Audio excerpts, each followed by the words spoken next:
periodista, escritor, compañero nuestro en algunas ocasiones de este programa, León Krause, muy exitoso periodista de televisión en Estados Unidos. León, qué gusto. ¿Cómo estás? Gusto en tenerte aquí. Estoy feliz y emocionado de estar en casa. Te agradezco mucho esta oportunidad, Ciro. La Mesa, historias de nuestra gente, un libro que acaba de publicar León Krause, que parte, antes de entrar en materia del libro y cómo está compuesto el libro, la serie de historias que le dan forma a este libro, platícanos la historia de La Mesa, que por cierto la narra bellamente Jorge Ramos en el prólogo del libro. Tu mesa en distintos lugares de Los Ángeles, una mesa chiquita que además usted la está viendo en la portada del libro, plegadiza, con una silla. Y platícanos sobre La Mesa, León. Pues es la historia, Ciro, de un experimento periodístico con una sola intención: acercarse a la gente, a la comunidad hispana. Univisión tiene una relación peculiar con su audiencia que a veces trasciende el periodismo. Nos buscan también como guías para tratar de ayudarles a navegar en un país que no es el suyo. Es una relación distinta a la que tenemos o estamos acostumbrados los periodistas en México. Y precisamente en esa línea, que es una línea que me resulta afín y conocida, a mí me gusta esa cercanía, me gusta la comunicación horizontal. Así es, exactamente, me gusta.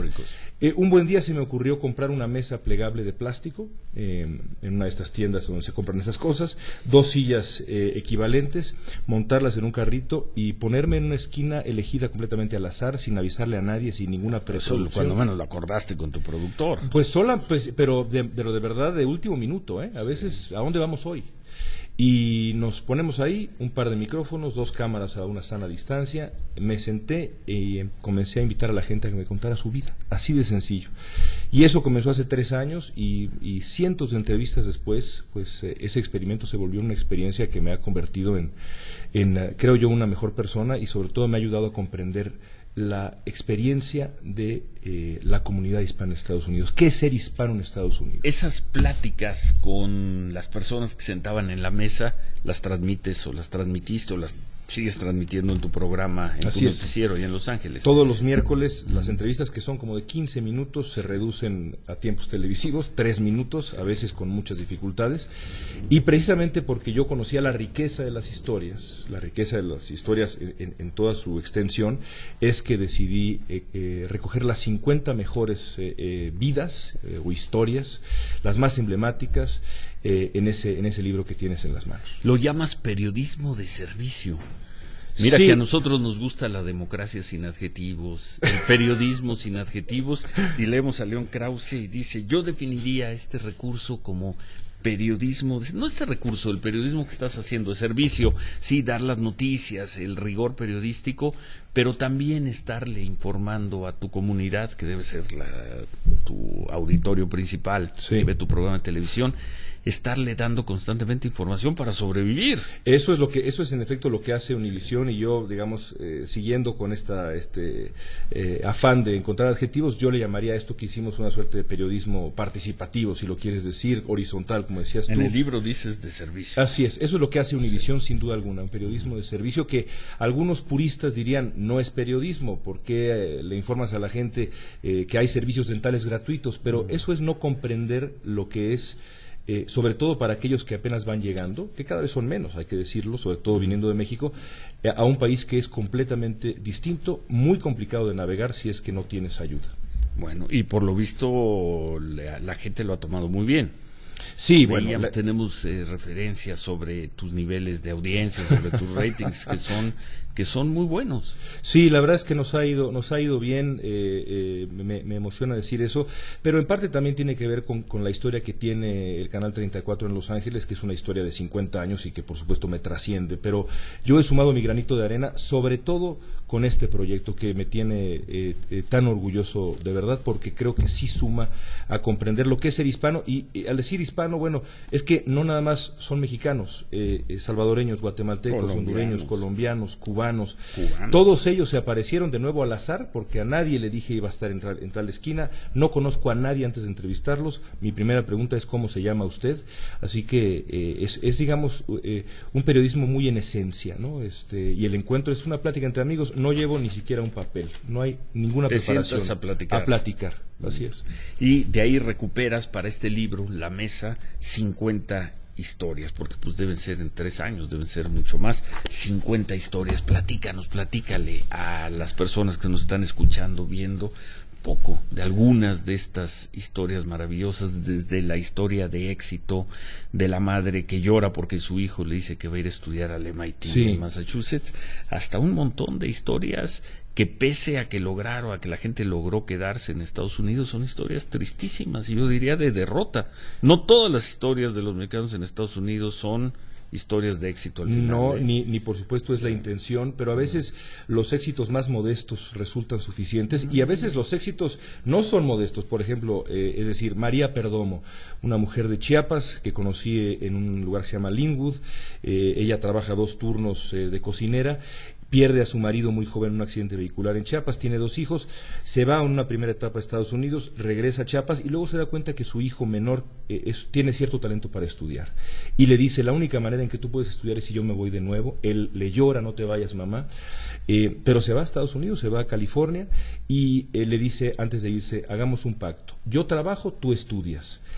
Cuando la conocí, hacía 8 años, ahora deben ser ya 9 años que no ve a su hijo y a sus hijos. Y sin embargo, el muchacho, a lo mejor nos está escuchando ahora, es estudiante en el TEC de Monterrey, Estado de México, y ella nunca me describió su experiencia. 9 años. Tú y yo tenemos hijos, la gente que nos ve tiene hijos. 9 años sin verlos, sin abrazarlos, sin besarlos. Nunca se refirió a su trayectoria en la vida con patetismo. ¿Cómo sufro, León? No. Tampoco con heroísmos, soy una heroína, no.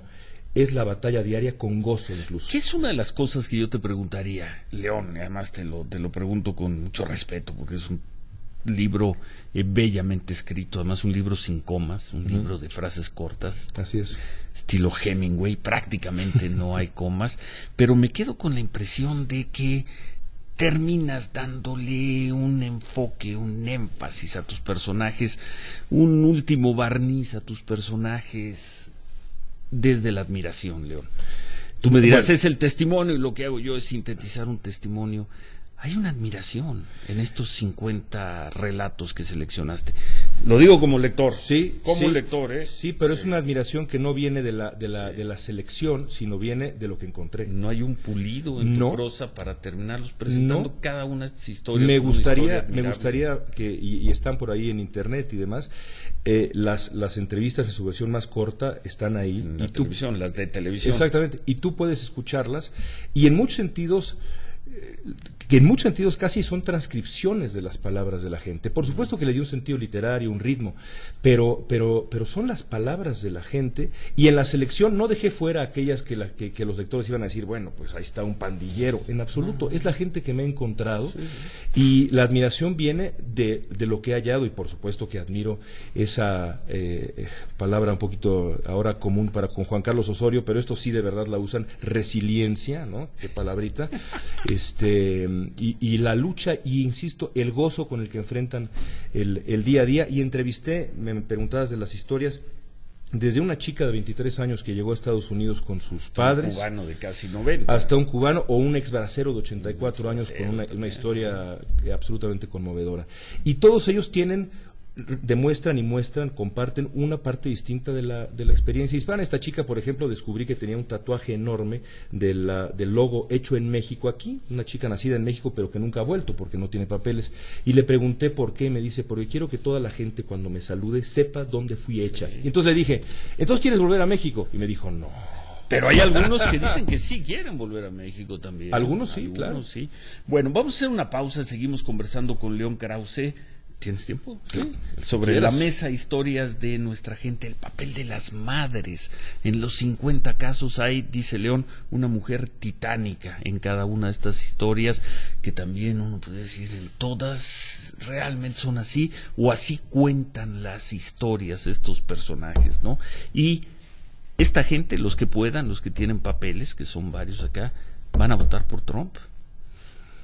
Yo me quedo con la impresión de que algunos sí van a votar. Te cuento de algunos que he entrevistado, no en la mesa, pero algunos que he entrevistado que sí van a votar por Trump. ¿Y por qué lo piensan hacer? Van a votar por Trump. Libro espléndido, y además de una actualidad pues más actual. En el verano, ya estamos prácticamente... Hoy entra el verano, ya estamos en el verano del 2016, y cuando acabe el verano viene el otoño, y en el otoño hay elecciones presidenciales en Estados Unidos, y ahí va a ser candidato del Partido Republicano un señor Donald Trump. Así es. Que es del otro lado de ese gran país, vive del otro lado. Sí. Son las dos narrativas clásicas de Estados Unidos. La necesidad de tener inmigrantes y el rechazo ha pasado desde siempre, ¿no? Ahora nos toca a los hispanos. Y gran conocedor del fútbol. No vamos a perder la oportunidad de pedirle un punto de vista a León sobre este desastre del fin de semana allá en California. León, vives en California y cuando llega la selección, yo creo que sabiendo lo que venía, dice, yo mejor me voy a México. Me voy a hablar de mi libro con Ciro. No quiero estar en California. ¿Y qué haces en este caso, León Krause? ¿Qué haces en este caso? Has dicho como gobierno que no vas a dialogar con la gente de la CENTE. Ocupan carreteras, mandas a tu policía a desocuparlas, hay enfrentamientos, hay muertos, hay contradicciones, no logras recuperar las carreteras y es lunes, las carreteras siguen tomadas. Es una coyuntura casi imposible para el gobierno, estoy de acuerdo contigo. ¿Qué hacer? No sé. Y abres un diálogo después de una derrota, pues no militar, ¿verdad? Después de una derrota policíaca. Suena como lo siguiente, pero entonces también asumes una derrota política en una larga lista, en un momento particularmente complicado. Dices no al diálogo y vuelves a mandar a la policía reforzada. Eso me parece que está más allá de cualquier consideración. Entonces, incluso pensando en el 2018 y en la narrativa que se va formando, ¿no? Entonces, como decíamos en el 2006, que se joda Oaxaca. Que las cosas se queden más o menos como están. Esa ha sido la conclusión durante tantos años. Y regresa uno a los niños, aunque a veces suene romántico, pero regresa uno a los niños mexicanos. Híjoles. Varios oaxaqueños. Y luego nos preguntamos por qué la gente se va. Sí, varios, ¿no? 2 o 3 sujetos de las historias de la mesa. El libro de León Krause, que se acaba de publicar, sobre el que hemos estado platicando, hay 2, 3 historias, cuando menos, de oaxaqueños que surgen de Oaxaca. En análisis recientes, las mujeres oaxaqueñas son el grupo demográfico más emprendedor en el área de Los Ángeles, por ejemplo, ¿no? Hay una gran migración oaxaqueña virtuosa y llena de historias, y en efecto yo recojo varias.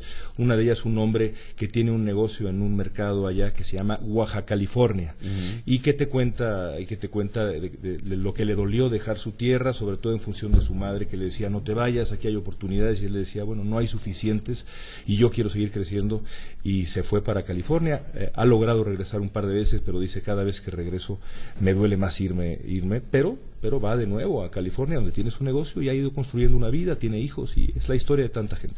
No sé si así lo pensaste o así fue el resultado de la edición de tu trabajo, pero tu libro, estas 50 historias, son un elogio en cada uno de los capítulos a la figura materna, a la madre, sobre todo a la madre, pero a veces a la abuela también, o alguna tía que hace las funciones de madre, que se encarga de los niños, y una crítica furiosa, feroz, a los padres. Desobligados, irresponsables. Es que comienza a volverse una constante que yo podría casi escribir un guión de lo que va a ocurrir en muchos de los encuentros. Es decir, incluso te diría, comenzó a pasarme tanto que me empecé a preocupar que las entrevistas se parecían.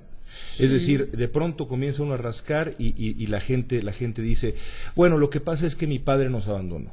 Lo que pasa es que mi padre era alcohólico. Violento. Lo que pasa es que mi padre era violento. Lo que pasa es que mi padre no trabajaba y trabajábamos nosotros. Se fue con otra mujer. Exactamente. No volvimos a saber de él. Pero es una tras otra de gente que no se conoce entre sí. Evidentemente mis entrevistados no vienen del mismo origen geográfico, ni siquiera en cuestión de la nacionalidad. Y el otro lado de esa moneda es, de nuevo, se repite muchísimo, y entonces mi mamá tomó el control. O, siendo las madres, te cuentan cómo ellas, después de la partida del marido, o de la muerte del marido, en circunstancias violentas, después de una pelea en una borrachera, se echan a la familia al hombro con la ayuda, sobre todo, de las madres, las abuelas, y van construyendo una vida, dedican la vida a encontrar una vida mejor para ellos y para los suyos. Y nunca, al menos en las historias que leí, no leí las 50, pero sí unas 25, 30, nunca la madre abandona al hijo. Lo puede dejar, se puede ir a Estados Unidos, pueden pasar 8 o 10 años de novela, pero nunca rompe ese vínculo. Que es un acto de compromiso profundísimo, sí, aunque también implique esa distancia tan severa. Nunca. Hay de verdad... hay algunas historias por ahí, mencionabas a esta chica cuyos padres son de origen colombiano y nace en Queens y que tiene una relación. Desde niña lo llevan en las noches porque no tenían con quién dejarla, que la cuidara, a ver cómo sus padres lavaban los baños, Así los es, pisos, cómo se dedicaban a limpiar y oficinas. ella ¿no? dice que era muy feliz porque estaba con sus padres. Pero también veía, es decir, la decepción de que pensaban que habían ido a Estados Unidos a encontrar dólares en las calles y lo que encontraron, gente con cierta preparación además, el empleo de limpieza nocturna de oficinas en Miami, ¿no? O en Florida. No hay gringos, prácticamente no hay gringos malos en tu libro, en las No, historias, prácticamente no los hay. Sí hay críticas muy duras a Estados Unidos, alguien por ahí dice, es que yo me quiero llevar a mis hijos de aquí porque este es un lugar en donde todo mundo se droga y en México hay violencia, pero no, pero al menos las historias que yo leí no hay gringos malos. No, pero de nuevo, eso es lo que encontré, es decir, es muy diferente la relación con la sociedad estadounidense, con la gente en Estados Unidos, a la relación con el sistema, ¿no? El sistema les ha quedado a deber, el sistema no les permite pertenecer, y otra historia es, y otro tema es, quieren pertenecer, están agradecidos con la oportunidad que han recibido, quieren ser ciudadanos, quieren estar allá de manera legal, pero le reclaman a ese sistema, pero le agradecen, y hay muchas historias de buenos samaritanos, si lo quieres ver así, pero yo creo que va más allá, de auténtica complicidad con la sociedad estadounidense. No es universal, pero de nuevo, eso es lo que encontré, y la premisa de la mesa es encontrar lo que uno encuentra. No hay ningún tipo de selección ni de preproducción de ninguna índole. ¿Cómo ven a Trump? ¿Como el gringo malo que ahora sí va a aparecer? En todos los casos de la gente que yo he entrevistado, sí. Me encontré después, para otra cosa, a un hispano del que te platiqué acá en nuestros encuentros telefónicos, a un hispano llamado José Castillo, que me dijo, voy a votar por Trump. Este es un hombre de segunda generación, que exmilitar, y que considera que lo que hay que evitar es digamos, romper la ley en Estados Unidos. Me dijo, el carácter ilegal no es una raza. No es un asunto racial, es un asunto de defender el Estado de Derecho en Estados Unidos, y votó por Trump en las primarias de California y me dijo, lo voy a hacer en la presidencial. Bueno, y ahí está Trump. Tú, y lo hemos comentado aquí en tus colaboraciones, tú siempre has dicho, no lo subestimen, ya en este momento hablar de subestimar a Trump. Sin embargo, vuelvo a ver, en las últimas 2 semanas han salido unas encuestas y los mismos que decían que no había que tomar en serio a Trump están diciendo, ya ven, se está cayendo Trump. Sí. Comienza el declive de Trump, sí, cómo no. Yo, es decir, sigo pensando que a final de cuentas, si él insiste en este mensaje, no le van a alcanzar los hombres blancos para llevarlo a la presidencia. Pero todo, absolutamente ¿No le van todo, a alcanzar o no le van a faltar? No, le van a faltar hombres blancos. Es decir, él está, lo que lo llevó a ganar la candidatura presidencial republicana es el voto de los hombres blancos con un bajo nivel educativo, ¿no? Algunos otros no grupos son suficientes para llevarlo a la presidencia. No hay suficientes. Es decir, Reagan obtuvo 67% del voto blanco en el 84, Trump tendría que superar ese número. Es casi imposible, y más si insiste en mantener solamente ese tono. Como buen vendedor, Trump, es lo que es mi teoría, Trump es un gran vendedor y encontró una frase que le ha funcionado hasta ahora y no la va a soltar. Yo creo que es un error en función de la elección general, porque no es lo mismo el electorado republicano que el electorado general. Pero todo puede pasar. Después de Orlando, de las barbaridades que ha dicho, de decir hay que hacer perfiles, sus números mejoraron. Mucho puede pasar de aquí a noviembre, sí. Pues felicidades, León, felicidades por la mesa Historias de nuestra gente, el libro de León Krause, además con un prólogo muy bello, de Jorge Ramos. Lo encontramos ya en todas las librerías aquí en México, 50 historias, además presentadas como testimonios. No hay una sola pregunta de León Krause, no hay un solo momento en el que León Krause haga un diálogo. El diálogo fue la conversación, y de esa conversación salen estos testimonios. Un libro de una enorme actualidad, León. Te agradezco tanto, y Ciro, que además nos pinta, creo que hasta el momento como ningún otro, lo que sería el sentimiento de los latinos, de muchos migrantes mexicanos en Estados Unidos de la segunda década de este siglo. Es la mejor manera, además, de refutar el prejuicio de Trump, la historia de esta gente, y te agradezco, que creo que me vas a dejar ir sin preguntarme de la selección del fútbol, ¿no? Y te lo pregunto porque eres gracias. Un seguidor serio del fútbol, cuando yo digo de veras, un conocedor del fútbol, pero más lo pregunto porque León sabe que el fútbol es un juego, pero es un juego en el que se goza y se sufre en serio. No me vas a decir que no estábamos de malas. No, bueno, yo sigo muy malas el sábado en la noche, León. ¿Qué viene para este equipo? ¿Qué viene? ¿Dejarías a un entrenador que ya demostró que lo pueden humillar así 7-0 y no mete las manos? ¿Dejarías a este equipo que ya vimos que le pueden dar 7-0 y no mete ni las manos? Yo creo que el equipo no hay mucho más. Pero el entrenador francamente a mí me decepcionó. Leía yo por ahí a Martín del Palacio, buen periodista deportivo mexicano, que defendía la permanencia de Osorio, pero decía, bueno, Osorio planteó mal el partido, siendo que se vende básicamente como un táctico. Ninguna respuesta desde la cancha, y eso, vaya, lo vimos, gente que sabemos de fútbol algo, vimos que la presión alta de Chile estaba funcionando, no había salida mexicana. Desde el primer minuto. Desde el primer minuto, presión alta como yo nunca había visto en un partido de alta competencia, por cierto, los chilenos parados afuera del área como en la prepa esperando a que México saliera, completamente bloqueados los caminos por afuera que le encantan a Osorio, nula capacidad de respuesta táctica desde la banca, ninguna capacidad de motivación, derrota histórica, pero debe quedarse. Le dije a Martín, oye Martín, tus argumentos, pues, ¿cuál es el argumento para que se quede exactamente Osorio? Que no hay otra persona, que no hay, bueno, quizá por eso sí. Pero es la única razón por la cual yo lo dejaría. Yo creo que una derrota histórica tiene consecuencias. En una empresa tienes una derrota histórica, te vas. Claro. ¿Y ya? Yo creo que sí hay otro equipo, ya lo hizo México y le salió bien. Echaron a toda una selección y trajeron a la selección del Piojo Herrera y como sea, ahí la libraron. Yo haría lo mismo, porque sí, Osorio, ¿y qué me dices de Moreno? ¿Qué me dices de Paul Aguilar? ¿Qué me dices de Ochoa? ¿De Herrera? Finalmente esta selección le ganó a Nueva Zelanda y dio un partidazo contra Croacia. That's it, Todo lo demás cae por ahí, más que ganaron la Copa Oro. Pero eso es lo que hizo esta selección.